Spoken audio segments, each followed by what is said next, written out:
నా దేవుని మాటలు వింటూ ఉన్నటువంటి ప్రియా సహోదరుడా, సహోదరి, ప్రియా తల్లి, ప్రియా తండ్రి, ప్రభువు నీతో మాట్లాడుచున్నారు.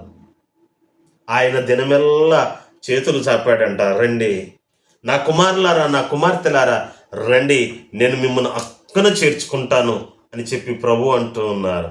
వస్తావా ప్రభు దగ్గరికి? వస్తావా ప్రభు సన్నిధానానికి? దేవుని సన్నిధికి వచ్చి నీకున్నటువంటి బాధంతా కూడా తెలియచేయి. ప్రభు సన్నిధానానికి వచ్చి నీకున్న ఆశ అంతా కూడా ప్రభువుకి చెప్పు. ప్రభు నీ ప్రార్థన ఆలకిస్తారు. ఆయన మాట్లాడలేనటువంటి వాడు కాదు, ఆయన నీ ప్రార్థన వినలేనటువంటి వాడు కాదు. నీవు మనసులో చేస్తూ ఉన్నటువంటి ప్రార్థనను చూడలేనటువంటి దేవుడు కాదు.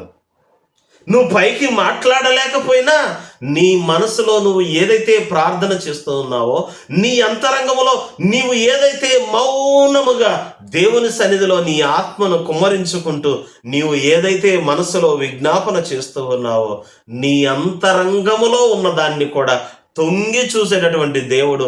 నీవు మనసులో ఏదైతే ప్రార్థన చేస్తూ ఉన్నావో దాన్ని ఆలకించేటటువంటి దేవుడు నీ ప్రార్థనకు జవాబు ఇవ్వబోతూ ఉన్నాడు.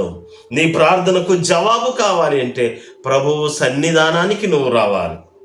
ప్రభువు సన్నిధికి వచ్చి ప్రభువు సన్నిధిలో నువ్వు విజ్ఞాపన చేయాలి. ప్రభువు సన్నిధిలో నీ ఆత్మను కృమ్మరించుకోవాలి. దేవుని సన్నిధిలో నీవు నోరు విప్పాలి. దేవుడు తప్పక నీ ఆశను తీరుస్తాడు.